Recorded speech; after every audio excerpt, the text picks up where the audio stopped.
3 nights after my parents reported my car stolen because I refused to give them $18,000, Dana Lou slid a recorded deed across the conference room table. She did not ease into it. Your parents don't own their house anymore. I stared at her. What?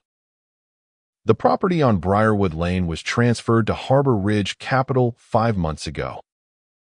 The county recorder's stamp was in the upper corner. My parents' signatures were at the bottom. Dana tapped the document.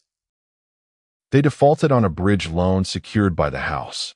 Rather than go through a public foreclosure, they signed a deed in lieu and transferred title to Harbor Ridge. I read the address again. The house where I grew up. The driveway where Dad taught me to change a tire. The kitchen where Mom still hosted Sunday dinners. They still live there. They lease it. That sentence took longer to understand than it should have. They're renting their own house. Yes. Dana opened another folder. The $18,000 they asked you for wasn't for Emily.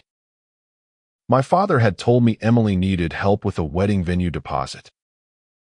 I had refused because Emily was not even engaged. Dana pushed a servicing notice toward me. Harbor Ridge sent this 9 days before your family dinner. Past due rent, late charges, and workout penalties. I looked at the amount. Almost exactly $18,000. My parents had not been asking me to help my sister. They had been trying to keep themselves inside a house they no longer owned.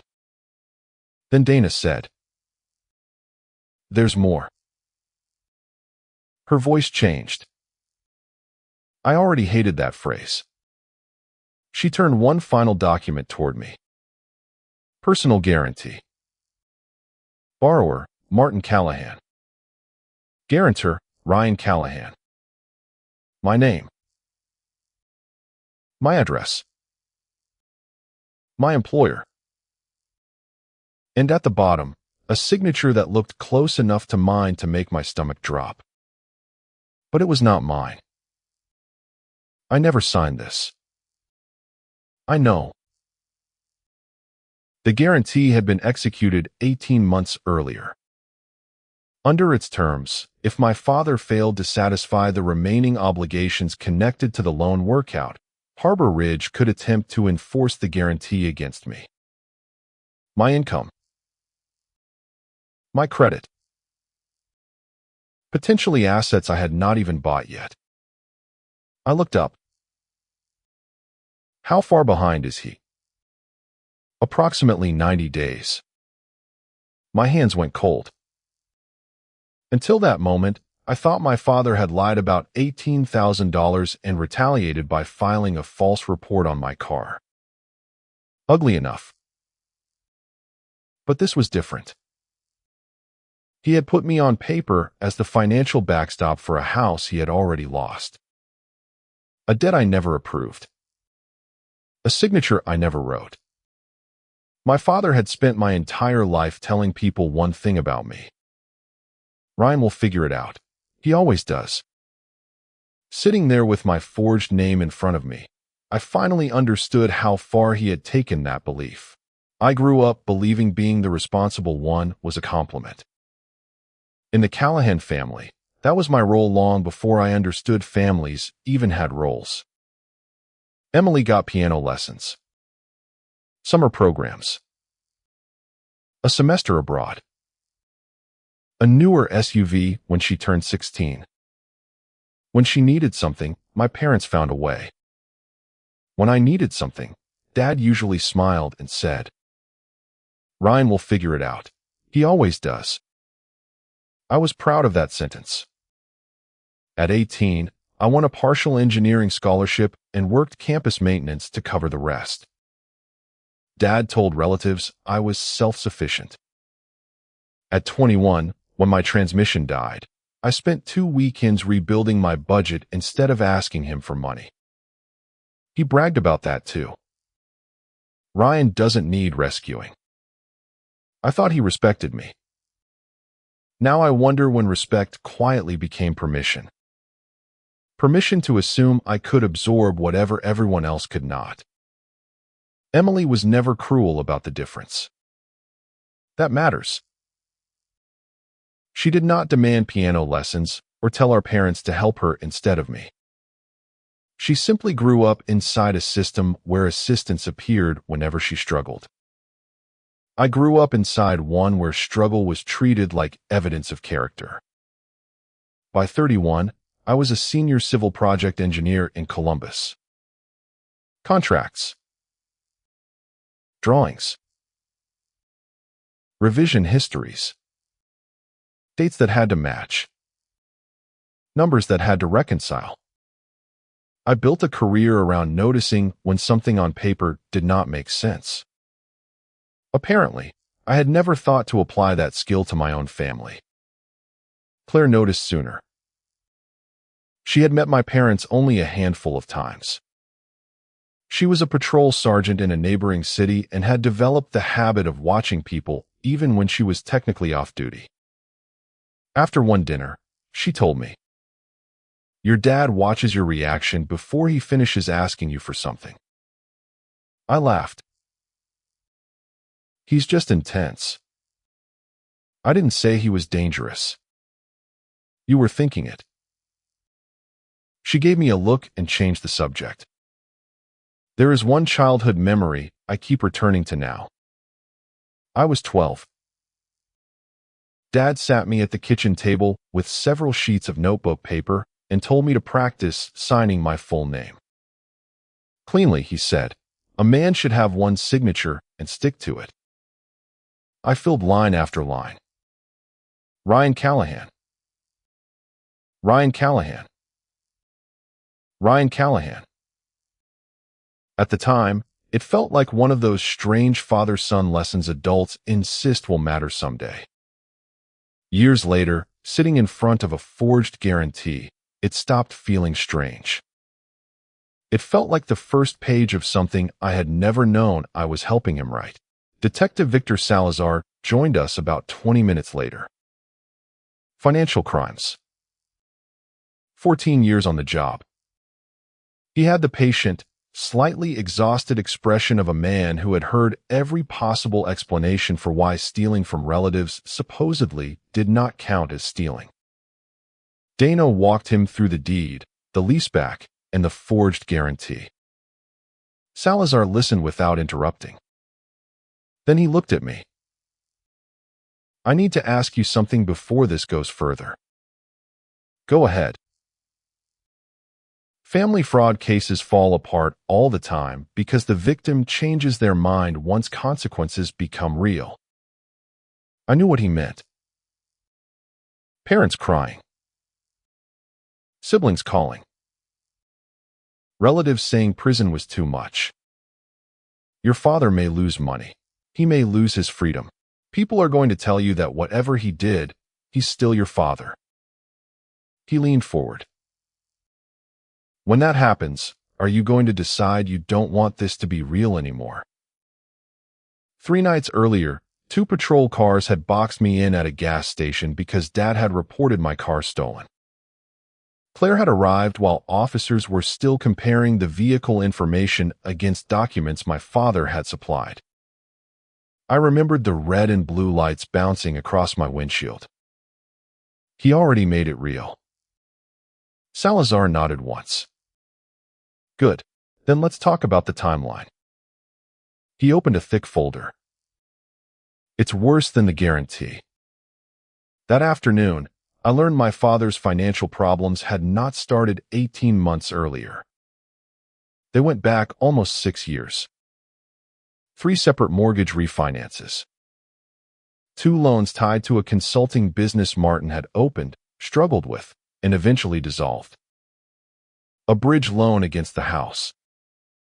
Then the refinance on Emily's SUV. I frowned. Her car was paid off. That's what she may believe. The original vehicle loan had nearly been satisfied. Then, when Emily was 25, somebody refinanced it. Her signature was on the application. So it was an income verification showing a salary Salazar had already confirmed she never earned. I stared at the page. Does Emily know? We haven't established that yet. That answer sat badly. Salazar slid another sheet toward me. A timeline. Dates on the left. Debt transactions on the right. Every major loan seemed to fall within weeks of some family event. Emily's birthday. My engineering graduation. My promotion. My engagement to Claire. My parents' anniversary. I remembered Dad standing at our engagement dinner 6 months earlier, raising a glass and telling Claire she was getting the dependable one. Everyone laughed. According to the timeline, he had submitted updated financial documents to Harbor Ridge 4 days later. You think the timing is deliberate? I think celebrations create distraction, Salazar said. People are less likely to question paperwork when everyone is busy looking at cake. 2 evenings later, he came to my townhouse with a banker's box. Claire and I cleared the kitchen table. Then we started building a version of my life I had never lived. An electric utility account in my name at Briarwood Lane. Opened while I was renting an apartment on the other side of Columbus. A homeowner's insurance policy naming me as an additional insured on my parents' property. A storage unit account. A mobile plan. Even an old gym membership opened during the summer. I was working on a bridge project in Kentucky. Every account used my parents' address. Every statement stayed there. None had ever reached me. I kept turning pages. This makes no sense. It does, Salazar said. Just not if you assume each document was created for its stated purpose. He tapped the utility bill. These smaller accounts create history. History for what? That Ryan Callahan lives at this address, receives mail here, has financial relationships connected to this household. My stomach tightened. He pulled the forged guarantee back toward the center of the table. Somebody didn't just forge your signature once. He looked at the stack surrounding us. Somebody built another Ryan Callahan on paper. Claire stopped sorting. Salazar continued. That version of you never left your parents' zip code. I looked at 6 years of documents spread across my kitchen. The real me had gone to college. Worked construction summers. Become an engineer. Moved apartments. Built a career. Got engaged. Meanwhile, another version of me had stayed behind on Briarwood Lane. Paying utilities. Carrying insurance. Backing loans. Signing things. Quietly becoming more useful every year. My real credit improved. That takes planning, I said. Yes. How long? Salazar looked around the table. Long enough that I wouldn't call this desperation anymore. He tapped the forged guarantee. This is a system. Claire found my hand beneath the table. I barely noticed. I was looking at the utility bill with my name printed perfectly across the top. My father had always said I would figure things out. What I was beginning to figure out was that while I spent years becoming the dependable son he bragged about, he had been turning that dependability into paperwork he could spend. My father's attorney called the next afternoon. His name was Graham Pritchard. I had never met him. He introduced himself as counsel retained to manage the family's financial exposure. That phrase told me almost everything I needed to know. Mr. Callahan, he said, I'm reaching out as a courtesy before this situation becomes unnecessarily adversarial. I was sitting in my truck outside a job site. What situation? The disagreement involving your father, the $18,000, and the vehicle report. Forgery isn't a disagreement. There was a short pause. Your father disputes that characterization. Detective Salazar has the documents. I'm aware. His voice stayed smooth. Practiced. Martin's concern is that your continued cooperation with law enforcement could create a misleading public narrative. His position is that this began as a family dispute over money connected to your sister's wedding. I actually laughed. Emily isn't engaged. Another pause. Longer this time. Pritchard recovered quickly. That is not the central point. It feels pretty central if that's the story he plans to tell. What I'm suggesting is that there may still be a private resolution available. What does that mean? A structured repayment arrangement, corrections to any disputed paperwork, potentially a release regarding the guarantee. I looked through the windshield. And nobody gets charged. I'm saying escalation benefits very few people. There it was. Not an apology. Not an explanation. A quieter version of the same rule my family had always lived by. Keep it inside. Absorb what happened. Protect the appearance of normal. Pritchard continued. Your father still considers you his son. I don't think either of you wants a permanent rupture over a financial misunderstanding. A financial misunderstanding. Ryan. He reported my car stolen. I understand emotions were high. He signed my name to debt. That allegation has not been adjudicated. And your solution is what? I quietly help him repay it. I'm encouraging everyone to think carefully before making decisions that can't be reversed. I realized then that he thought he was offering me fear. Fear of court. Fear of relatives finding out. Fear of becoming the son who sent his father to prison. That version of me might have worked a month earlier. Not anymore. My father spent years assuming I would clean up whatever landed in front of me. Pritchard said nothing. I'm done doing that. Then what are you proposing? Nothing. I opened my door. From now on, every conversation about this goes through Detective Salazar or my own attorney once I retain one. Ryan, I strongly advise. I didn't ask for advice. Then I ended the call. My hands were shaking. But it was not the same shaking I had felt beneath police lights 3 nights earlier. That had been fear. This felt like something finally locking into place.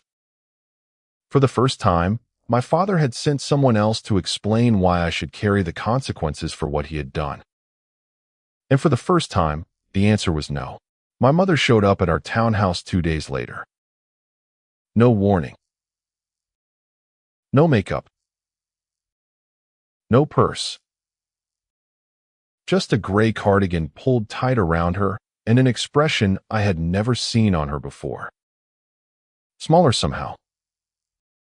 Claire was working. I opened the door but did not invite Mom inside. She noticed. Ryan, you have to stop this. I leaned against the frame. Stop what? Your father is going to lose everything. I almost laughed. He already lost the house. Her eyes dropped. That answered a question I had not asked yet. You knew? She looked back at me. Ryan. You knew they didn't own Briarwood anymore. Yes. And you knew what the $18,000 was actually for. Her silence lasted too long. Mom. Yes. Something inside me went very still. At dinner, she had sat beside Dad while he told me Emily needed money for a wedding venue. She had watched him pressure me. She had told me family helps family. All while knowing Emily was not getting $1. You let him use Emily's name. We were desperate. No, you were behind on rent. It's not that simple. It actually is. Her face tightened. We lost the house, Ryan. Your father's business failed. The payments kept piling up. We were trying to stay afloat. Using my name? I didn't sign anything. I know. That distinction mattered legally. Emotionally, not as much. You just sat there and helped him convince me I owed you money. I thought if we could get through one more month. With $18,000 from me. You could afford it. There it was. The sentence beneath every sentence. I stared at her. Why me? Her eyes filled. Because you were always the strong one. I felt my jaw tighten. Emily needed more help growing up. You never did. That doesn't mean I needed less honesty. I'm not saying that. You are. She shook her head. You always handled things. School, work, money. Even when something went wrong, you figured it out. I looked at my mother and finally understood how completely that compliment had been weaponized. I could handle things because nobody gave me a choice. She flinched. That is not the same as everything being fine. Your father never meant for Harbor Ridge to come after you. He put my forged signature on a guarantee. He thought he could fix it before. He already didn't. Mom covered her mouth for a moment. Then she asked the real reason she had come. Are you going to let them arrest your father? I exhaled slowly. I'm not letting anything happen to him. Her eyes searched mine. He did this. Ryan. I'm just done pretending I didn't notice. She stood there for another few seconds, then turned toward her car. I watched her walk away without calling after her. That was when I realized my father had forged my name. But my mother had helped forge the story that made it seem reasonable. I called Emily that night. She answered on the second ring. Before I could say anything, she said, I know about the car. Her voice was already breaking. Salazar called me yesterday. I sat down at the kitchen table. Did you know Dad refinanced it? No. Did you sign anything? No. She started crying harder. Ryan, I thought that SUV was paid off years ago. Dad told me it was handled. I believed her. Not because she was my sister. Because confusion has a sound when someone is trying to do financial math in real time and nothing adds up. There's an income verification in the file. What income verification? That's what I'm asking. I never submitted one. I closed my eyes. Then I asked the question that had been bothering me since Mom left. Emily, Dad told me the $18,000 was for your wedding deposit. Silence. Then. My what? Wedding venue. Ryan, I'm not engaged. I know.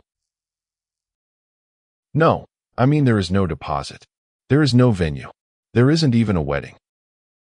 That was the moment the whole thing shifted again. Dad had told me Emily needed rescuing. He had apparently told Emily something else entirely. What did he tell you the money was for? I didn't even know he asked you. She took a breath. I don't think I've ever known what half the money in this family was actually for. For years, I had thought Emily was the beneficiary of Dad's system. That night, for the first time, I considered the possibility that she was trapped inside it too. Emily asked me to meet her a week later at a coffee shop halfway between our apartments. Neutral ground. No parents. No childhood furniture. No one nearby who could interrupt and tell us what we were supposed to remember. She arrived carrying a folder thick enough to bend under one arm. I called the auto lender myself. She slid the papers toward me. The refinance application was highlighted in 3 colors. They said this income verification came from me. I read the number. It listed Emily as earning almost twice what she actually made. You never submitted this. I didn't even know it existed. She turned her coffee cup slowly between both hands. Then she looked at me. Can I ask you something without you getting defensive? That depends. For the first time in days, she almost smiled. Did you always think I was Dad's favorite? Yes. The answer came too quickly to pretend otherwise. Emily nodded. I knew. You got everything. I know. Lessons, trips, the car, rent help. I know. Then she said something I had never considered. Did it ever occur to you that giving me everything was another way of making sure I never learned how anything worked? I stopped. She tapped the fraudulent loan papers. Dad handled the car. Dad handled insurance. Dad handled forms. Every time I struggled, he stepped in before I understood what I was signing or paying. I looked at her differently. I thought you had the easy version of him. I thought you did. That surprised me. You left. You built your own life. Nobody checked every decision you made. They just used my name when I wasn't looking. Exactly. She leaned back.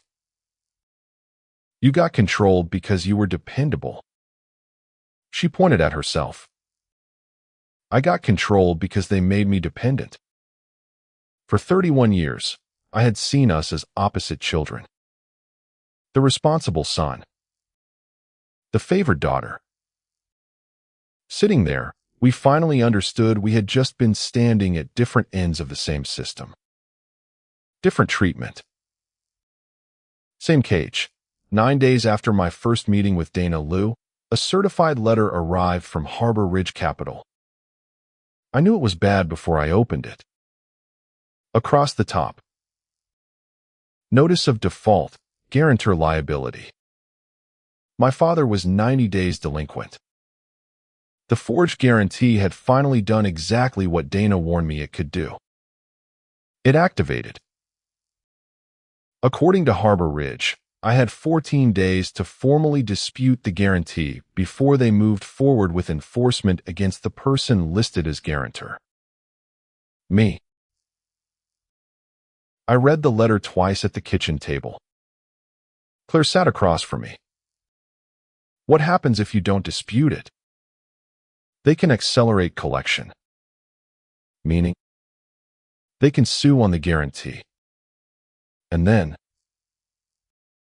if they get a judgment, they can start looking at assets, liens, garnishment, whatever Ohio law allows. Claire looked at the forged signature attached to the notice. So we prove that isn't yours. I nodded. That's the problem. Until then, I knew it was forged.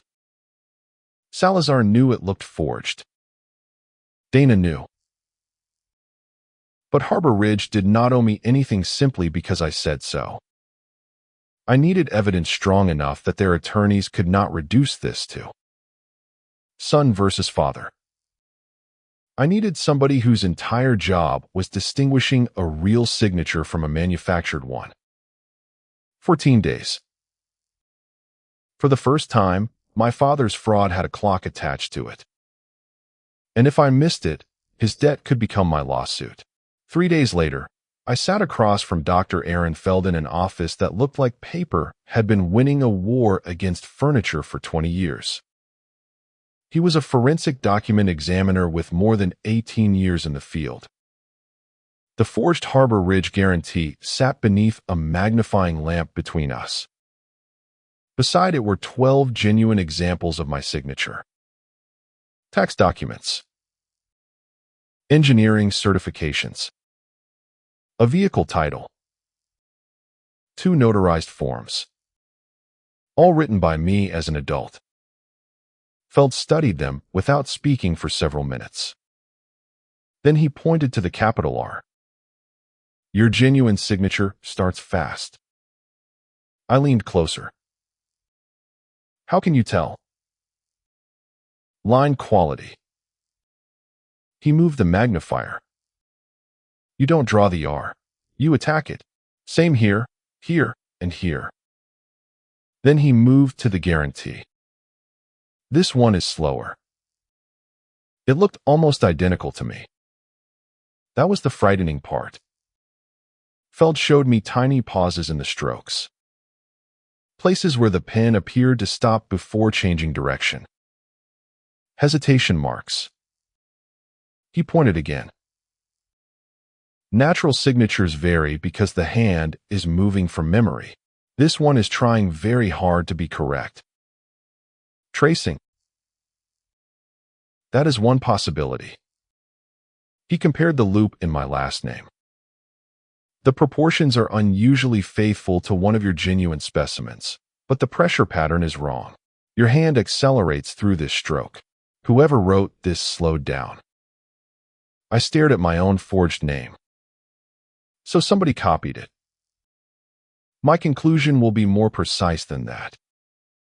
He turned on a recorder.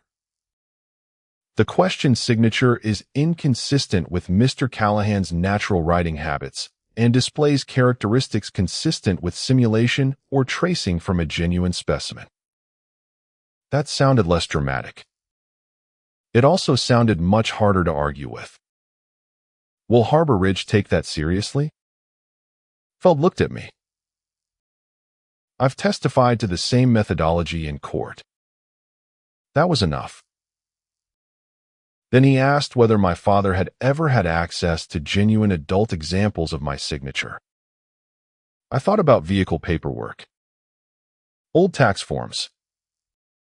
Documents mailed to Briarwood when I was younger. More than I realized. On the drive home, another memory came back. 12 years old. Dad sitting me at the kitchen table. A man should have one signature and stick to it. I no longer believed that childhood page had been used to forge this guarantee. The adult samples made far more sense. But the memory still bothered me. Not because it proved the crime. Because it showed how early my father had taught me to treat my signature like something he had a right to supervise. Now, finally, someone else had looked closely enough to prove where that right ended. Attorney Leah Narong filed the formal dispute on day 11. Her packet included Dr. Feld's forensic report, my sworn affidavit, genuine signature samples, Detective Salazar's active criminal referral, and a copy of the Harbor Ridge guarantee I had never signed. Leah specialized in consumer fraud and identity theft litigation. She did not waste words. This is strong, she told me. Not emotionally strong. Evidentially strong. What happens now?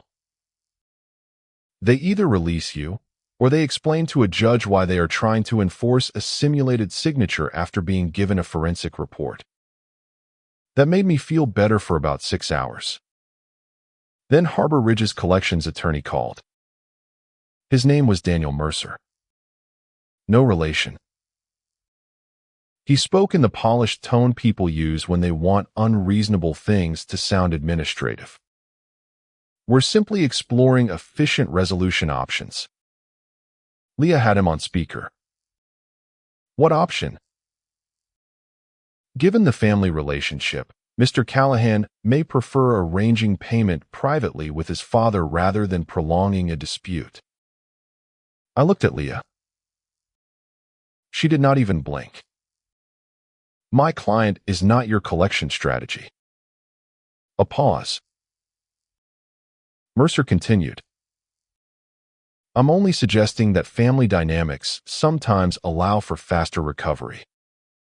Leah's voice cooled. My client is the victim of a forged guarantee your company failed to authenticate. You now have a certified forensic report and a criminal referral. If Harbor Ridge wants to continue characterizing identity fraud as family dynamics, I'll preserve this call and attach it to any filing that becomes necessary. Mercer changed tone immediately. Understood. He never called me directly again. Harbor Ridge still did not move quickly.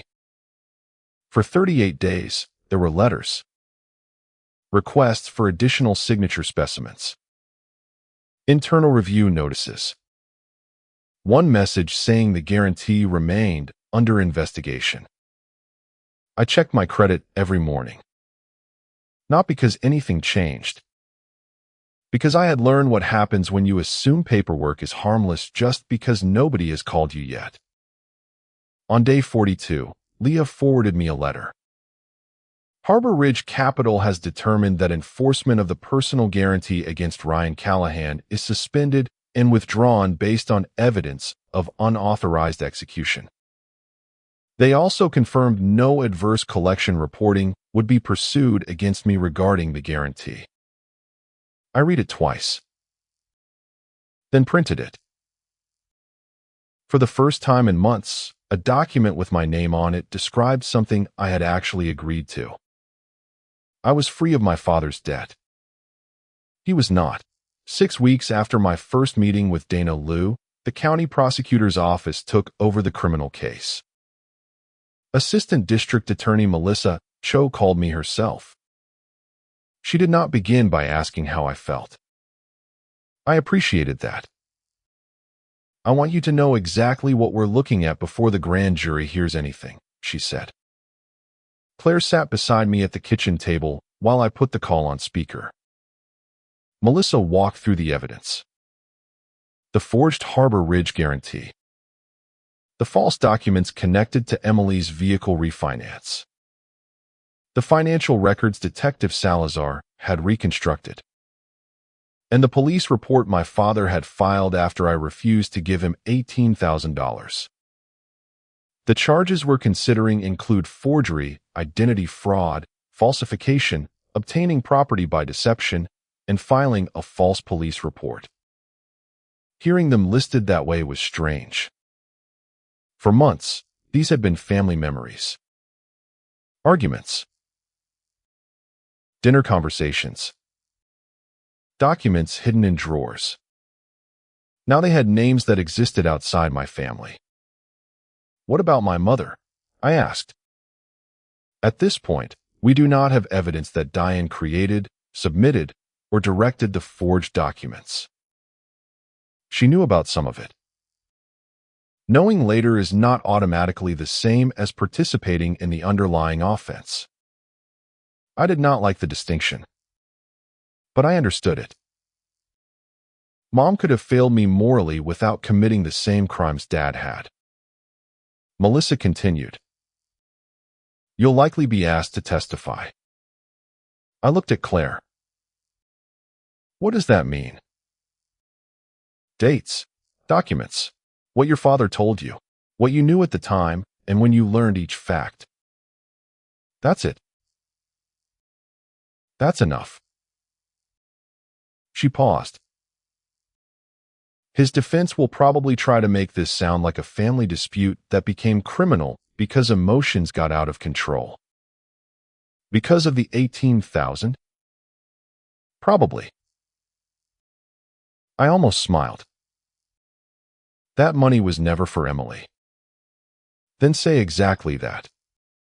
Melissa's voice stayed even. Do not try to convince the grand jury your father is a bad man. Let Salazar's timeline do its job. Let Dr. Feld explain the signature.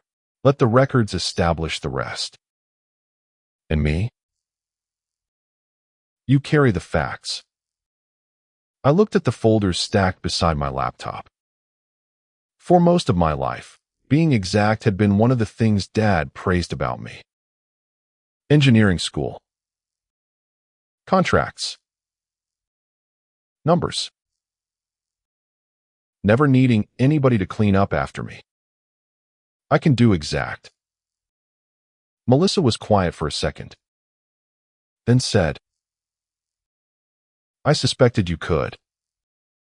For the first time, the skill my family had used as an excuse to leave me carrying everything was about to become the reason none of this could be talked away. The grand jury heard the case over 2 days. Dr. Feld explained the trace signature. Detective Salazar walked them through 6 years of financial records. The refinances. Emily's vehicle paperwork. The accounts opened at Briarwood Lane. The Harbor Ridge guarantee. Then they watched body camera footage from the night officers stopped me because my father had reported my car stolen after I refused to give him $18,000. I did exactly what Melissa told me. Dates. Documents. What Dad said. What I knew. Nothing more.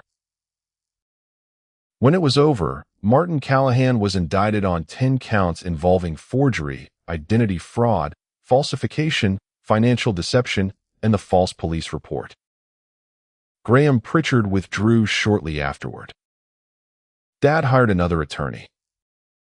For 4 months, the case moved through motions and negotiations while every document he had once controlled became something prosecutors could put in front of strangers. Then he took a plea. No jury. No dramatic confession. Just an agreement that spared him the risk of hearing Dr. Feld explain, in open court, exactly how carefully somebody had tried to imitate his son's signature. The judge sentenced him to 5 years and ordered restitution tied to the fraudulent debts involving me and Emily. I did not attend sentencing. Emily did. She called me afterward. He looked at me the whole time, she said. Did he say anything? No. I understood why. Some part of Dad still saw Emily as the daughter he could manage. I was the son who had finally stopped being manageable. My mother filed for divorce 8 weeks after Dad accepted the plea. She did not ask me what I thought. She did not ask Emily. She just did it. Maybe that was the first decision I had ever seen her make without first measuring how much discomfort it would cause somebody else. 3 months after sentencing, she called me. I almost let it go to voicemail. Then I answered. Hi, Mom. Her voice was quieter than I remembered. I'm sorry. I waited. Not because I wanted more. Because for most of my life, apologies in our family had always been followed by an explanation for why the person apologizing had not really done anything wrong. This one wasn't. She said, I knew enough to know you were being lied to. I still helped him pressure you. Yes. I kept telling myself you could handle it. I could. She went silent. That doesn't mean I should have had to. No. That answer mattered. Then she asked something I did not expect. Do you think there could ever be something small again? What do you mean? A birthday, coffee, Thanksgiving someday, something I don't get to demand. I looked across the room at Claire. I don't know. Mom took a breath. Okay. No crying. No guilt.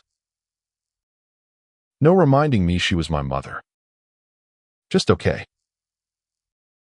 For the first time, she seemed to understand that forgiveness was not another family resource she could request because she needed it. I'm not saying never, I told her. I know. I'm saying I don't know. I know that too. When the call ended, nothing was repaired. But nothing had been forced either. For us, that counted as a beginning. Detective Salazar called me the week before the wedding. Not because anything had gone wrong. Because the case was finally closed. Most people come out of these cases exhausted, he said. You built something after it. I looked across the kitchen at Claire. I had help. That doesn't make it less true. After we hung up, I opened the savings account my father had wanted me to drain months earlier. The money was still there. $18,000. The same amount Dad had claimed Emily needed for a wedding that did not exist. The same amount my parents had actually needed to keep renting a house they no longer owned. Claire and I used exactly that amount for our own wedding. Small venue. Close friends. No debt. No performance. Emily came. Mom did not. We were not there yet. And for once, I did not spend the ceremony calculating who was missing. I looked at Claire and let the room be enough. At the reception, Emily told me she had started working with a financial counselor. She had frozen her credit, pulled every report she could find, and rented a safe deposit box. Anything with my name on it goes in there now. Good. She smiled. I used to think you got the easy version of Dad. I thought you did. You were the one he couldn't control with gifts. And you were the one I thought got everything. Emily looked down at her cake. Turns out getting everything can come with strings you don't see. I nodded. So can being the one who never asks for anything. The $18,000 my father tried to use to keep his system alive ended up paying for a life I had chosen without him. That felt less like revenge than ownership. Sometimes I think about the first thing Dana Lou showed me. Not the forged guarantee. The deed. One recorded document proving my parents no longer owned the house they still pretended was theirs. That single truth pulled on a thread. And everything else followed. The fake accounts. Emily's car. The second Ryan who existed only on paper. The signature. The lies. Families like mine rarely collapse because of one enormous betrayal. They collapse through small things nobody checks, because checking would feel disloyal. One form. One account. One signature.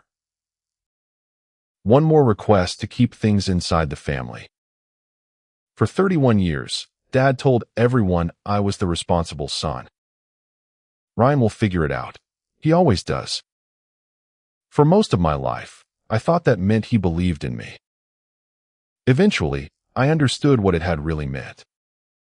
He believed I could survive whatever he put in my name. He was right about one thing. I did figure it out. He just never expected the thing I would finally figure out would be him.